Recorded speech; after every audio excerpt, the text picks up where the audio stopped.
हर पाकिस्तानी सालाना 24 kilogram cooking oil इस्तेमाल करता है। इस लिहाज से पाकिस्तान कुकिंग ऑयल इस्तेमाल करने वाला दुनिया का 8वां बड़ा मुल्क बन जाता है।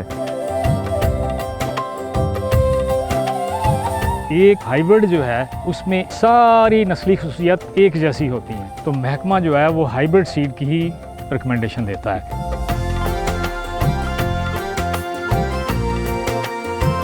इसके अंदर बहुत सारे ऐसे करैक्टर्स होते हैं, जैसे कि यूनिफॉर्म मैच्योरिटी होती है, इसके अंदर वाइडर अडेप्टेबिलिटी होती है, यील्ड पोटेंशियल ज़्यादा होता है, इसके अंदर ऑयल कंटेंट ज़्यादा होते हैं।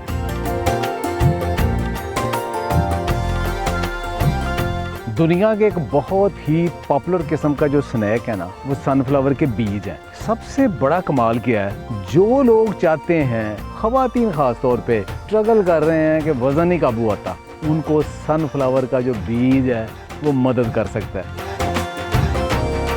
नाज़रीन, सनफ्लावर का शुमार एडिबल ऑयल्स में होता है जो कि रोज़मर्रा के खाने बनाने में इस्तेमाल किया जाता है।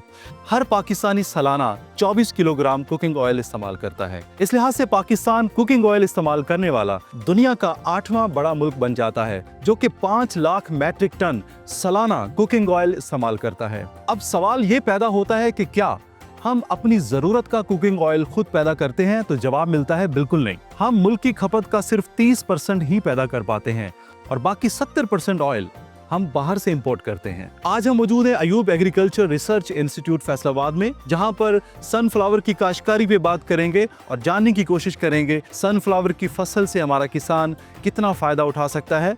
आप हमारे साथ रहिए, क्योंकि आपकी फलाह हमारी अवलीन तरजीह है।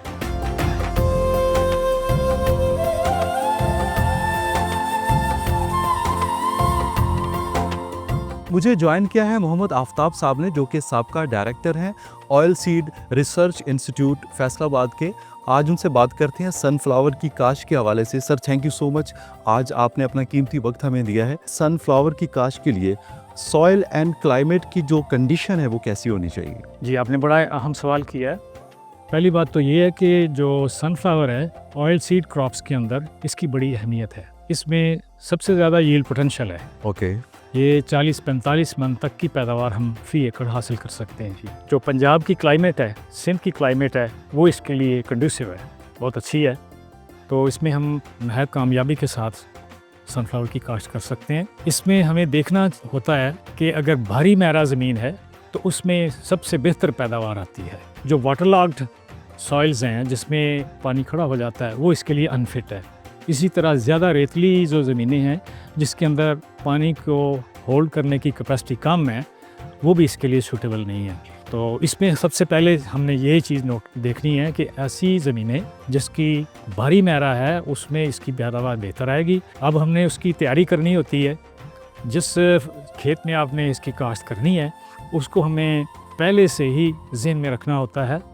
और अर्ली जो सोइंग है इसकी, जनवरी के महीने के अंदर इसके हमने तकरीबन 3 जोन रखते हैं। जो सदर्न पंजाब है, उसमें हम दिसंबर का एंड जो है वहाँ से इसकी सोइंग जो है कर सकते हैं।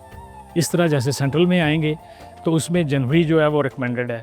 और मज़ीद हम ऊपर की तरफ जाएँ, सरगोदा और पोटोहार की तरफ जाएँ, गुजरांवाला की तरफ जाएँ, तो वैसे ही हमारा इसमें सोइंग का टाइम जो है वो हम मज़ीद बढ़ा सकते हैं और फरवरी तक हम इसकी काश्त कर सकते हैं। इसके लिए हम किस तरह का सीड सिलेक्ट करेंगे और हाइब्रिड का ही इंतखाब क्यों किया जाता है? जी हाँ, ये बड़ा अहम सवाल है। पहली चीज़ तो ये कि सीड की जर्मिनेशन बेहतरीन होनी चाहिए। अमूमी तौर पे कई फसलें हैं जो सेल्फ पॉलिनेटेड होती हैं, उनका फूल बंद ही होता है। ये चूँकि ओपन फूल वाली किस्म है, तो एक हाइब्रिड जो है उसमें सारी नस्ली खसूसियात एक जैसी होती हैं, तो महकमा जो है वो हाइब्रिड सीड की ही रिकमेंडेशन देता है। तो इसमें सिर्फ़ और सिर्फ हाइब्रिड सीड ही लगाना चाहिए। पिछली फसल का कोई बंदा भी, कोई ज़मींदार भाई इसका सीड ना लगाए, क्योंकि उसने आगे नस्ली खसूसियात में डिसइंटीग्रेट कर जाना है। तो इसलिए हाइब्रिड सीड लगाना ही ज़रूरी है। हाइब्रिड सीड जो है वो अमूमी तौर पे 2 किलोग्राम की पैकिंग में अवेलेबल होता है। तो सिंगल सीड हम लगाते हैं। तो इस तरह तकरीबन 60,000 पौधे जो हैं वो एक खेत में हम जनरेट करते हैं। कंज्यूमर जो है वो एक ट्रेडिशनली पुराने वक्तों से देसी घी खा रहा था, उसका ख़ास तरह का टेस्ट है। उसके अल्टरनेट के तौर पे वनस्पति घी का जो है रवाज हमारे यहाँ शुरू हुआ।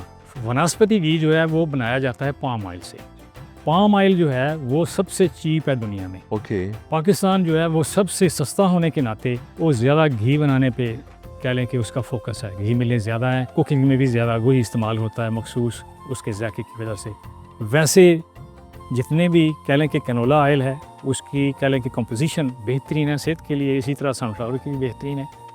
तो ये अमूमी एक अवेयरनेस चाहिए कि ज़मींदार जो है वो तो प्रॉफिट की वजह से काश्त करता है, कंज्यूमर जो है वो उसको टेस्ट की वजह से कर रहा है। सबसे बेहतरीन वैरायटीज़ कौन सी हैं जो इस वक्त सबसे अच्छी प्रोडक्शन दे रही हैं सनफ्लावर की? जी थैंक यू सर, आपने मुझे बात करने का मौका दिया। असल में मैं इधर आपको बताना चाहूँगी कि हमारी जो फसलें हैं ना, ये जो हमारी क्रॉप्स हैं, इनमें दो तरह की क्रॉप्स होती हैं ना। एक होती है सेल्फ पोलिनेटेड क्रॉप्स और एक होती है क्रॉस पोलिनेटेड। जो सेल्फ पोलिनेटेड क्रॉप्स होते हैं इनमें हम वैरायटी डेवलपमेंट की तरफ जाते हैं ना, लेकिन जो हमारी क्रॉस पोलिनेटेड क्रॉप्स है ना, इनके अंदर जो पोटेंशियल यील्ड है ना वो हमें ज़्यादा हाइब्रिड्स में मिलती है। तो इसलिए ये जो सनफ्लावर है ये क्रॉस पोलिनेटेड क्रॉप है। इसमें हम अगर हम वैरायटी डेवलपमेंट की तरफ जाएंगे तो हमारी यील्ड उस तरह से नहीं आएगी। तो इसके लिए हम फिर क्रॉस पोलिनेटेड क्रॉप होने की वजह से हम हाइब्रिड डेवलपमेंट की तरफ आते हैं। तो इसमें हम लोग 3 लाइन सिस्टम यूज़ करते हैं जिसमें A, B and R 3 lines होती हैं। उनका आपस में हम क्रॉस करवा के हम एक F1 हाइब्रिड डेवलप करते हैं। जो F1 हाइब्रिड होता है ये एक हिसाब की एक सुपीरियर वैरायटी होती है। इसके अंदर बहुत सारे ऐसे करैक्टर्स होते हैं जो हम प्रेफर करते हैं, जैसे कि यूनिफॉर्म मैच्योरिटी होती है, इसके अंदर वाइडर अडेप्टेबिलिटी होती है, इसके अंदर जो क्या कहते हैं यील्ड पोटेंशियल ज़्यादा होता है, इसके अंदर ऑयल कंटेंट ज़्यादा होते हैं।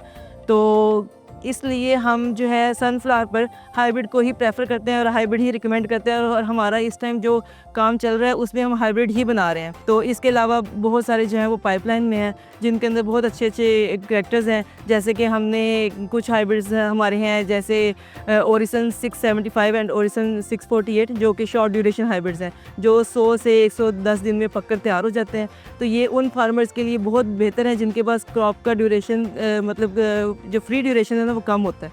तो वो लोग जो है ना ये हाइब्रिड्स लगाकर अपनी पैदावार जो है ना हासिल कर सकते हैं। इसके अलावा जो है हमारे पास नॉर्मल ड्यूरेशन के और लॉन्ग ड्यूरेशन के हाइब्रिड्स भी हैं जिनमें ओरिसन 741 है, ओरिसन 701 है, जो कि बहुत अच्छी इनकी पैदावार भी है और इनके ऑयल क्वांटिटीज भी बहुत ज़्यादा है। हमारा जो किसान है सनफ्लावर अगर लगाता है तो उसके लिए ऐसी क्या इकोनॉमिकली अट्रैक्शन है, वो कितना इसके ऊपर फ़ी एकड़ खर्च कितना आता है और वो कितने पैसे फ़ी एकड़ से कमा सकता है? अगर तो इसका सीड लोकली अवेलेबल हो तो इससे सनफ्लावर का जो है ना काफ़ी हद तक फार्मर का खर्चा जो है वो कम हो जाएगा।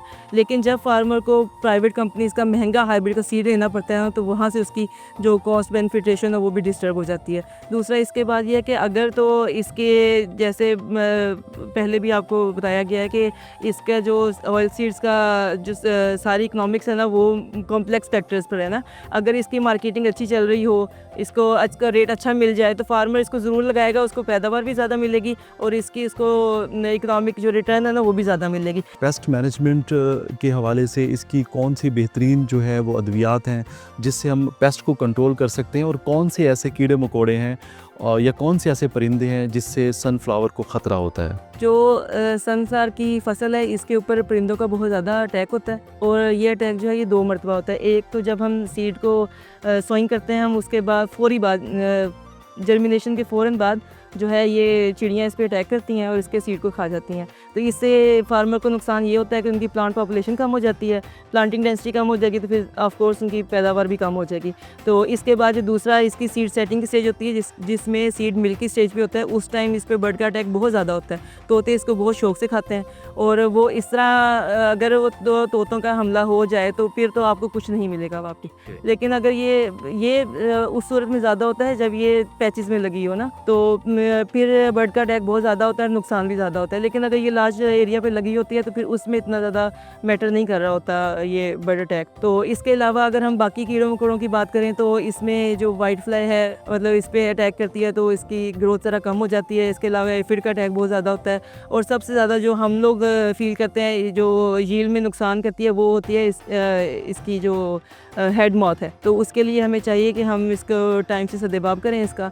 लेकिन वैसे सच जो है ना वो अगर आपका फील्ड सेफ है तो वो फिर इतना मसला नहीं बनता। कि हमारे यहाँ ज़्यादातर फसलों की जब हार्वेस्टिंग की जाती है तो पोस्ट हार्वेस्टिंग लॉसेस का बहुत ज़्यादा सामना करना पड़ सकता है। सनफ्लावर की हार्वेस्टिंग के लिए हम क्या रिवायती तरीक़ों से इसको हार्वेस्ट कर रहे हैं या पाकिस्तान में कोई ऐसी टेक्नोलॉजी लॉन्च हो चुकी हुई है जिससे इसकी हार्वेस्टिंग की जा सके, उसके ऊपर थोड़ी सी रोशनी डालिए। जो हमारी सनफ्लावर है ना ये बहुत ज़्यादा रवायती तरीके से ही फ़िलहाल काश्त हो रही है।